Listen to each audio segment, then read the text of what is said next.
From Kansas State University, this is Agriculture Today. Eric Atkinson here, and here's today's lineup. K-State's John Holman talks about the performance of small grains crops as cattle forage, saying that if a producer hasn't planted those yet this fall, waiting until spring would be a better decision because of the ongoing dry weather.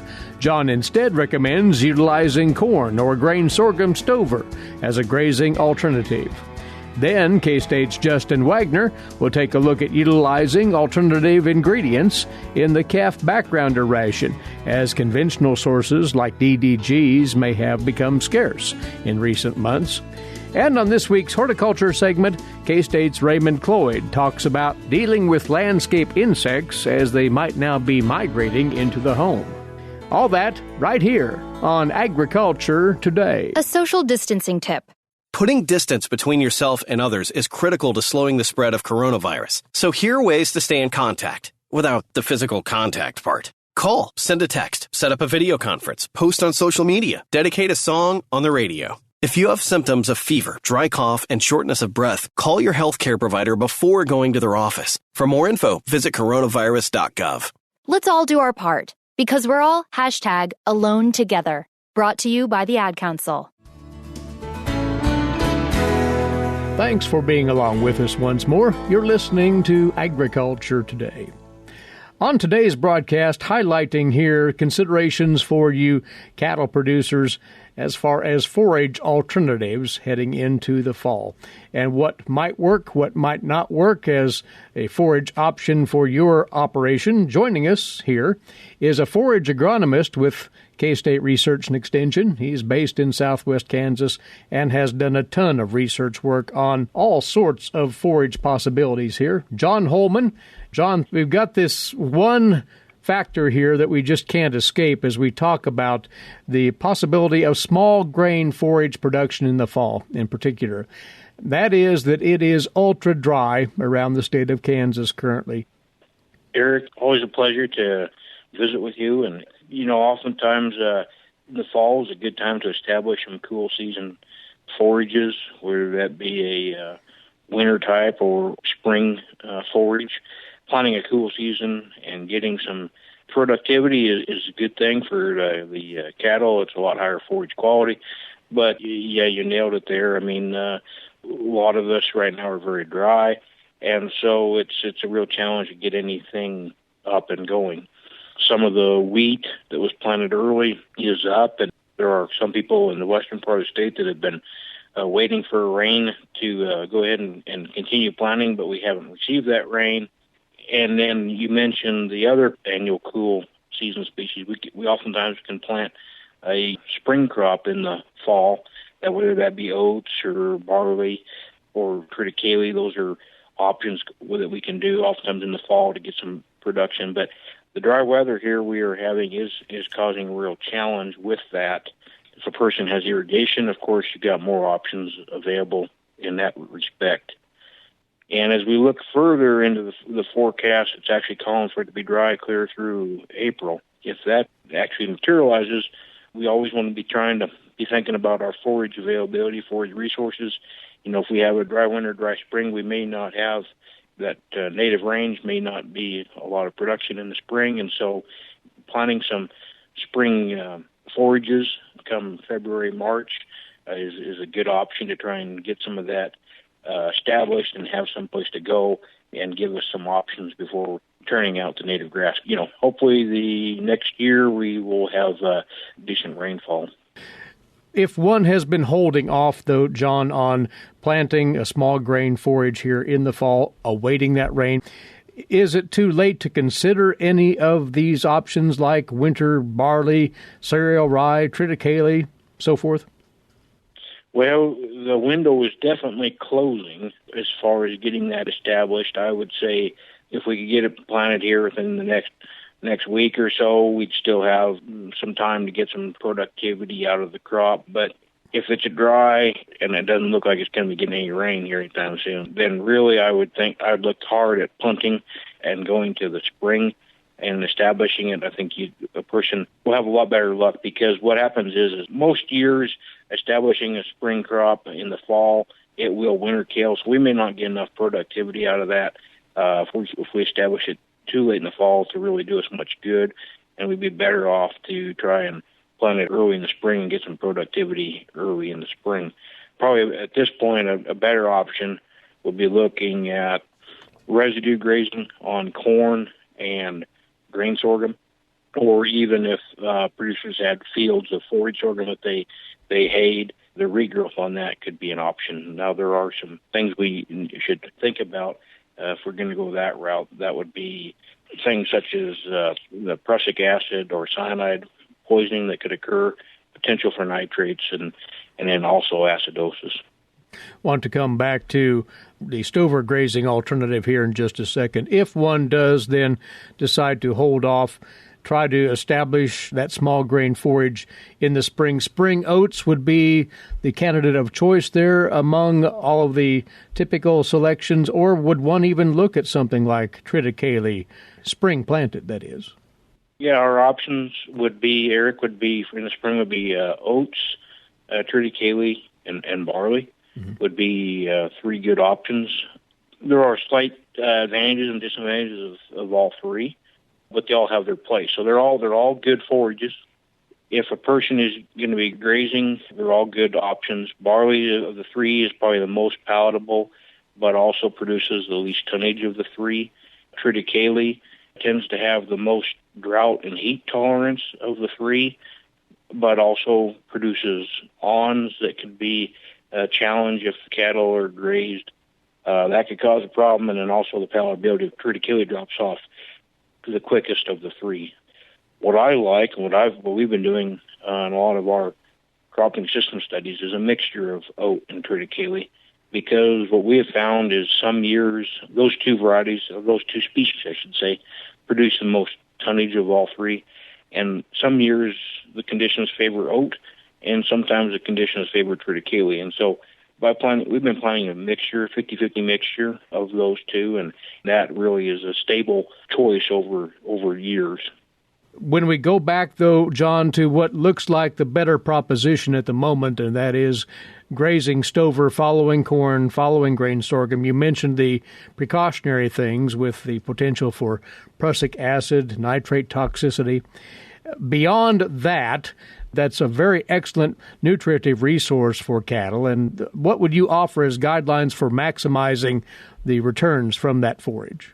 Yeah, that's an excellent question, Eric, and it is an extremely valuable resource, and I think it's one oftentimes we quite honestly let blow away into the roadside ditches, all the leaves that come off the corn fields and sorghum fields. And being this time of the year and as dry as it is, the first thing that maybe would come to a producer's mind is potential for compaction. But when the ground is dry like it is, we really don't see any issues with compaction. Cattle will readily consume the leaves first, leaves and heads, and then the stalks after that. And the most palatable and most nutritious is the leaves and heads, and that's what's going to blow off the field. And so, we can keep a lot of that carbon and a lot of the nutrients on the field by using cattle to do that. And that's a better feed source for cows than it is, say, growing heifers or something like that. But heifer cows will gain 1.5 pounds, maybe 2 pounds on early grazed material, and then that'll drop off because the quality drops off as you go. If the crop has been stressed, and I know in southwest Kansas there are some dryland fields that probably are not going to be harvested this year, but those would make very good options to be grazed. But those drought-stressed fields could be high in nitrate. And so the way to manage nitrate is measure it first and see if it is a concern. If it is, then there are ways we can manage through that. Leaves will be the lowest in nitrate, and stalks are the highest in nitrate. And so that's a blessing for us because cattle are going to consume those leaves first that are low in nitrate, and we just have to pull cattle off before they consume material that's higher in nitrate. As far as prussic acid, and this is the time of the year we should be talking about that, is around the frost events is when we can oftentimes produce prussic acid. There is no prussic acid in the plant per se, but there is compound called diuron, and diuron will mix with an enzyme when the cell wall ruptures, and when those two compounds mix, we form hydrocyanic acid or prussic acid, and that is what causes the poisoning. But that is also gas and volatile, and so after about 5 days it dissipates and is after a good hard freeze, and is safe for grazing at that point. If the plant is fully mature and the leaves are dried out, that won't occur. But where we run into a problem is if we have regrowth on, say, a production hay field, we have regrowth that can produce that acid there, or sucker killers on sorghum fields, we can get that there. We don't see the prussic acid in the corn. It's an issue with the sorghum and Sudan species. The third thing I mentioned was acidosis, and we have quite a bit of grain out there in the field, especially, say, a failed crop where we can have an issue with too much grain causing acidosis in the animal. And so depending on the amount of grain, that may be easily managed or may be difficult to manage, depending on how much grain is out there. The best thing to do, we always say, is, have cattle full, the rumen full before you turn them out there to graze. Strip grazing will work a lot better. I know it requires more management and using a hot wire, but cattle will readily consume they eat the cake first. So if you strip graze it and limit how much grain that they can clean off the field, that will help reduce the potential for acidosis. Thank you for providing the input as always. We will catch up with you again soon, John. Take care. Thank you, Eric. He's a forage agronomist for K-State based in southwest Kansas. That's John Holman. Some thoughts there on utilizing small grains forages as a nutrient resource for cattle and factoring in, again, the dry conditions that we have around the state. The thought of potentially using grazing stover as an alternative to those small grain forages. We'll have more for you on agriculture today after this break. You're listening to the K-State Radio Network. For information on threatening weather, you should depend on the National Weather Service and their broadcast on NOAA Weather Radio. NOAA Weather Radio is an all-hazards radio network that provides up-to-the-minute weather information, including life-saving warnings anytime, day or night. NOAA Weather Radio also broadcasts information on man-made disasters, such as chemical spills, Amber Alerts, or other national emergencies. For the National Weather Service, I'm Bill Curtis.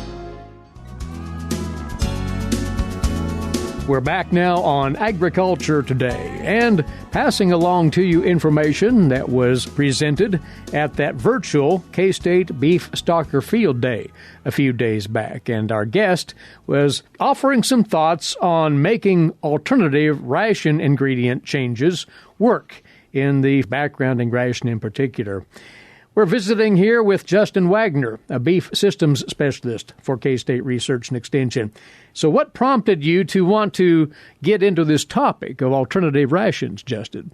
Well, if we look back early on in the spring, as we're all aware, we had, pretty of a massive societal disruptor in the COVID-19 situation. And one of the things areas that we saw some disruption that really impacted cattle producers was on the commodity side.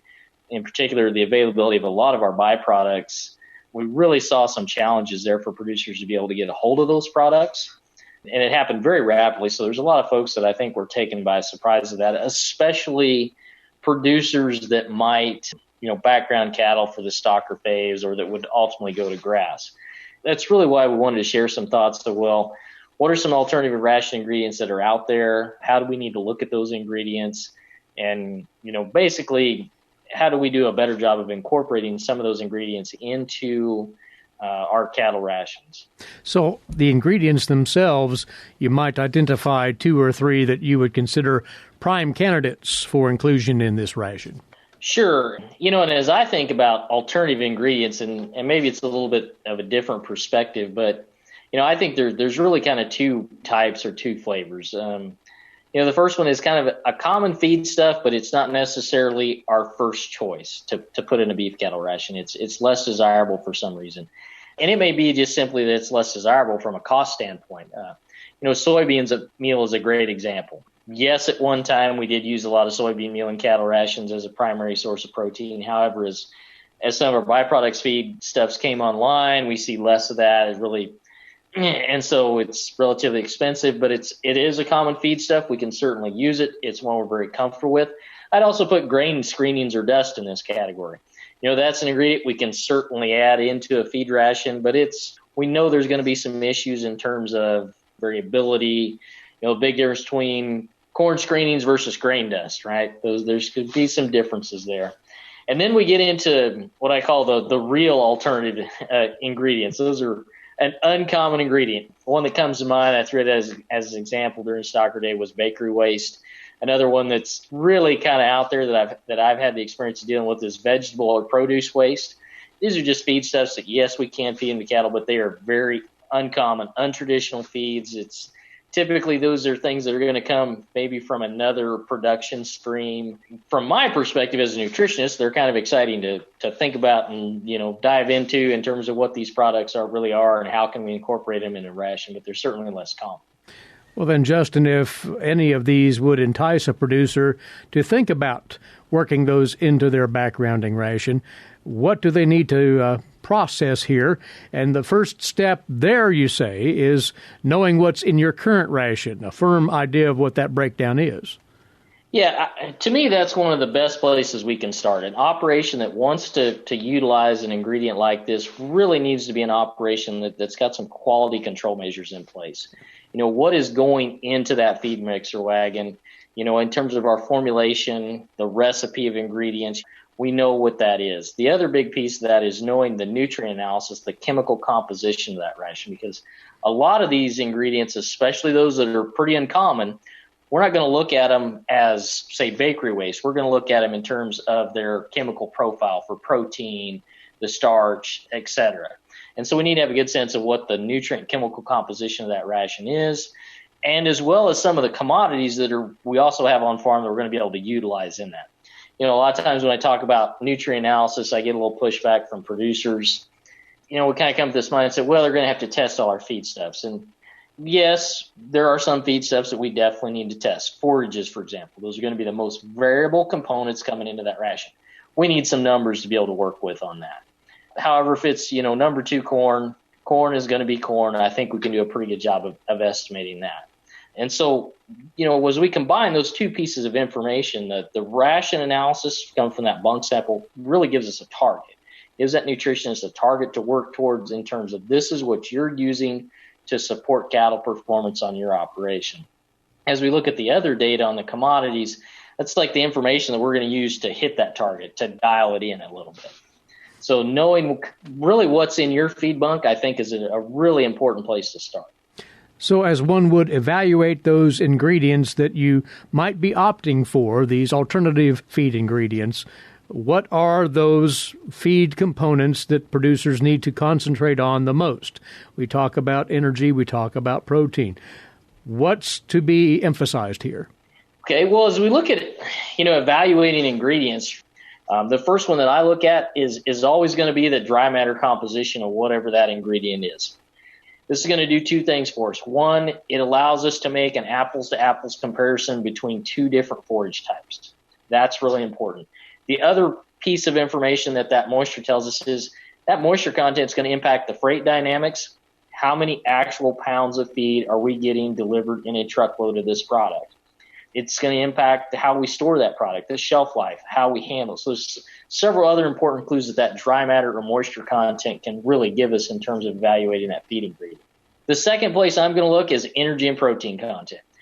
As we look at feeding cattle, those are the two nutrients that I'm focused on. The third criteria that I, give some consideration to, and many of these alternative feedstuffs are going to have disproportionate concentrations of something, okay? The byproducts are a great example of that. We know that as we take corn and we turn it into distiller's grain, we're going to concentrate the protein, the fat, and the fiber, right? Many of these alternative ingredients are going to be very similar to those type of products. They're going to go through a process, and that process is going to concentrate some nutrients and utilize others. We've also got some anti-nutritional factors, and that's just kind of my big all-encompassing way of talking about things like aflatoxins, what is out there that might impact the nutrition side of us being able to utilize this particular feed stuff. And so being aware of those, then I start to think about, well, how's this going to react in the rumen? What's the particle size? What's the solubility of it? As you get a little bit deeper, I start to look at the fiber fraction of those feedstuffs. More specifically, the NDF. To producers, that term may not mean too much, but as you get into a nutritionist, we start to think about physically effective fiber. And the way that I describe that is we have lots of different things that are categorized as NDF that we're very used to. Okay, so the NDF in hay versus silage versus wet distillers grains, it's all NDF, but not all the NDF is created equal. Okay, that NDF or that fiber fraction that's in that hay is very different from the NDF that's in that silage. That's very different from the NDF that's going to be in that wet distillers grains. So something to think about, there as well. What are those chemical compositions of these type of ingredients? How are they going to react in the rumen? How are we going to handle them? All kind of fall back into those 5, criteria that I'm kind of looking at to evaluate some of those ingredients. All of this homework is highly important here. And then one last question about the ration itself, and that is, what degree does one include these alternative feedstuffs? And you express that in a percentage term and a general ballpark idea of just to what extent that alternative feedstuff should make up the ration. Yeah, so, and I come back to my 2 categories of those type of alternative ingredients, okay? So the true alternative ingredients, those things are really uncommon. Most of the time, I'm going to recommend that, we include those type of ingredients at usually 10 to 30% of the ration on a dry matter basis. And one of the reasons that I suggest that is I know those ingredients are going to be more variable, okay? So if I include them at a fairly low inclusion rate, the variability essentially gets diluted across those other ingredients, knowing that 70% of the ration is going to come from more traditional type commodities that should be fairly consistent. The other big factor in those type of ingredients is the supply. What happens if I run into an inconsistent supply or I can't get my load of this product this week, it doesn't come in? We know those are going to be issues. So a fairly low inclusion rate allows us to make a substitution pretty easily if we need to. As we get into those common alternative ingredients, there's no set target in terms of the formulation, but a lot of times if we look at the reasons that is a less common feed ingredient, it's going to come back to cost, the nutrient profile, or is there some type of anti-nutritional concern? So those are going to maybe max us out on the inclusion rate of that product. If it's a fairly expensive ingredient, we're not going to want to use any more of that than we have to. If it's a product that maybe has a higher fat content, we're going to be restricted by the dietary maximums that we could put, especially in a forage-based diet. So those are going to hold us up a little bit in terms of that maximum inclusion level of those type of ingredients. Many a thing to think about here. There's lots more to his presentation that we don't have time to get to today, but these have been saved from the field day for your review on the ksubeef.org website, looking for the Beef Stocker Field Day agenda there. And in this case, the presentation that Justin made on making alternative ration ingredient changes work for your backgrounding operation. Justin, thanks for the word. We appreciate the input. Appreciate the opportunity. Thanks again, Eric. And he is a beef systems specialist, K-State Research and Extension. Justin Waggoner with us on Agriculture Today. We'll be back. You're tuned to the K-State Radio Network. Kansas farmers and ranchers are helping feed your family in the world. The largest contributor to the Kansas economy is beef cattle. How do you get that juicy steak on your plate? In order for you to enjoy your tasty meal, it requires the hard work of the producers, marketers, advertisers, processors, inspectors, transporters, packers, and consumers. So thank all these people and sit back, relax, and enjoy your tasty meal. You're tuned in to Agriculture Today, coming to you from the campus of Kansas State University. Eric Atkinson here. Now today's agricultural news headlines, courtesy in part of DTN. U.S. agricultural exports reached $11.1 billion in the month of August, up nearly 8% from July and the highest level since March, when $11.9 billion in U.S. agricultural goods were shipped. Imports, however, eased to $10.9 billion. That's down 0.6% from the July mark and counter to the trend seen in overall U.S. trade, which saw imports rise by a greater percentage level than exports. This helps U.S. agriculture regain a trade surplus of $245 million. That reverses 5 straight months of trade deficits and 6 of the last 7. It brings the cumulative U.S. agricultural exports for fiscal year 20 to $123 billion, that against imports of $122 billion for a trade surplus of near $1.5 billion. Now, to meet the USDA's forecast for fiscal year 20 of $135 billion in exports and $131 billion in imports, those September exports would need to be $11.3 billion, imports of $9.4 billion. With those larger shipments to China expected to be registered for some key commodities for September, that export target could well be hit.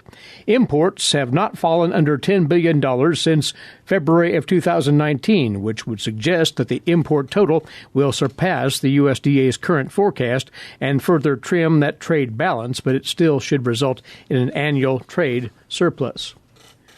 Meantime, a top USDA official says the U.S.-Mexico-Canada agreement remains a significant trade deal, but admits that some areas may need close attention.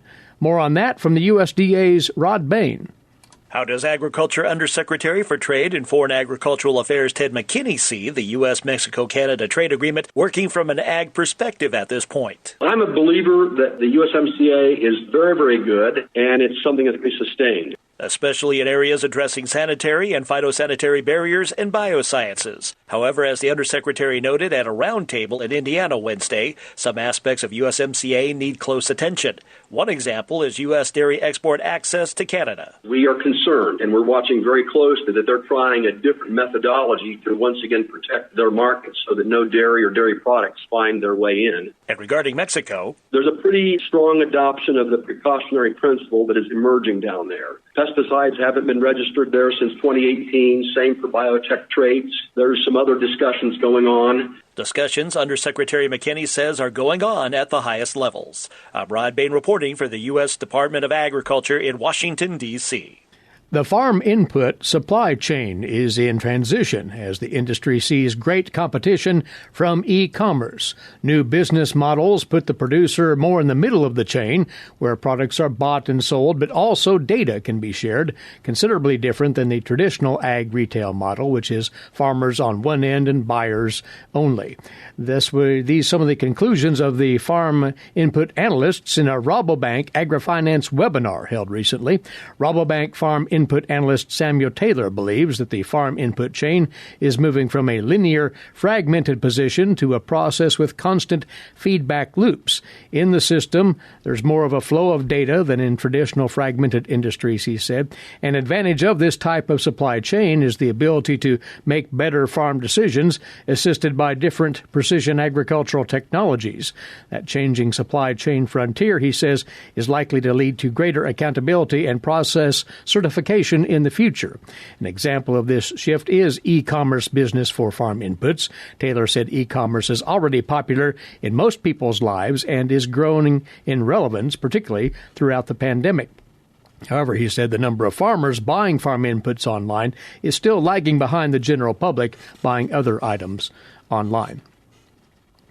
And the Kansas Department of Agriculture announced yesterday that Earl Lewis has been selected to serve as the chief engineer for the agency's Division of Water Resource. As chief, he will manage the personnel and programs of the division and will administer laws related to conservation, to management, use, and control of water and water structures in Kansas. He spent several years, more than 20 as a matter of fact, with the Kansas Water Office. He served as the director of that office since December of 2018, beginning his career with the KDA Division of Water Resources back in 1992. Next up for you, this week's edition of the Kansas Soybean Update with Greg Akagi. Greg?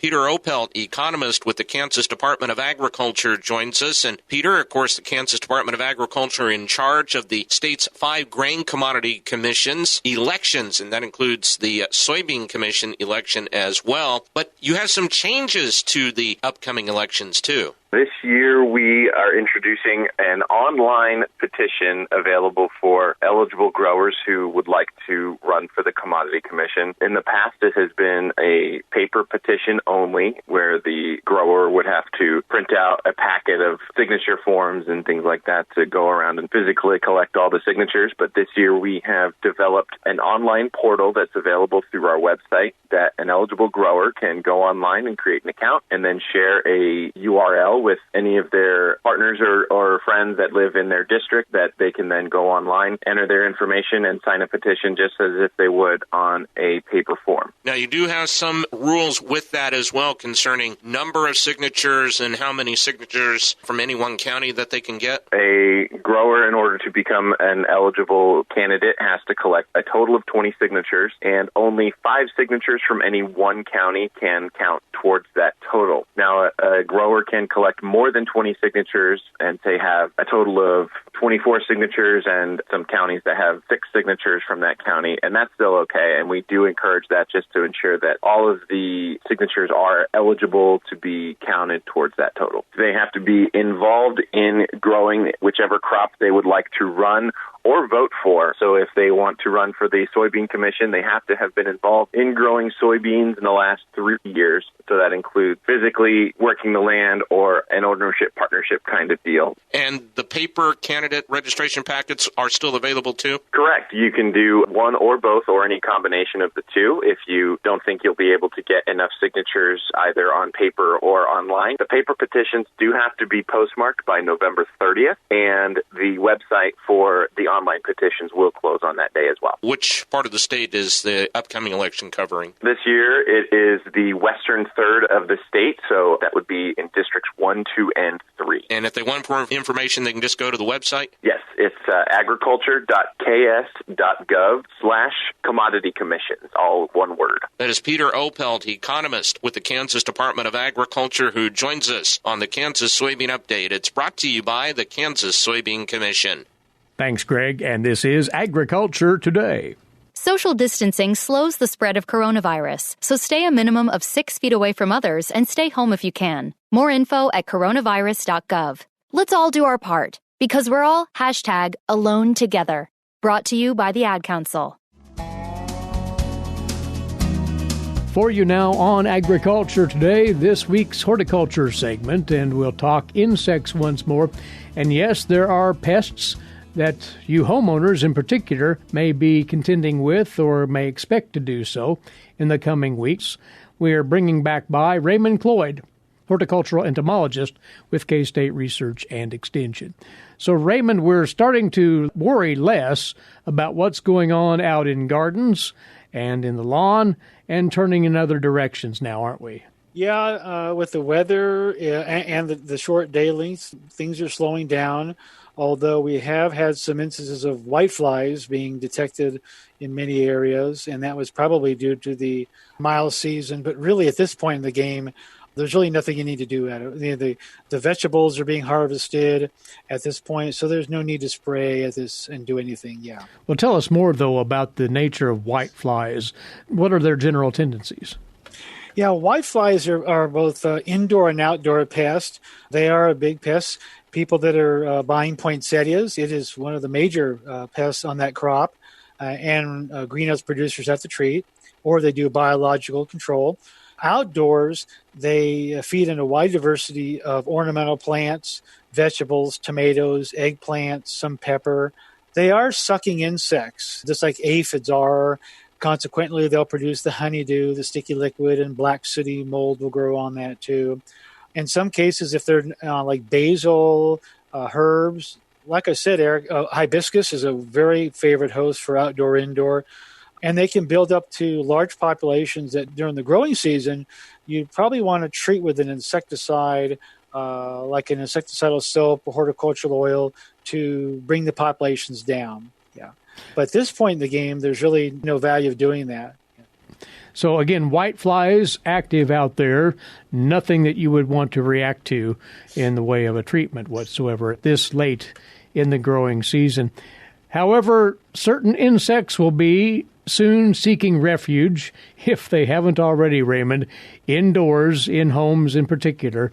You advise homeowners every year around this time to be watchful for certain bugs. What might be active here?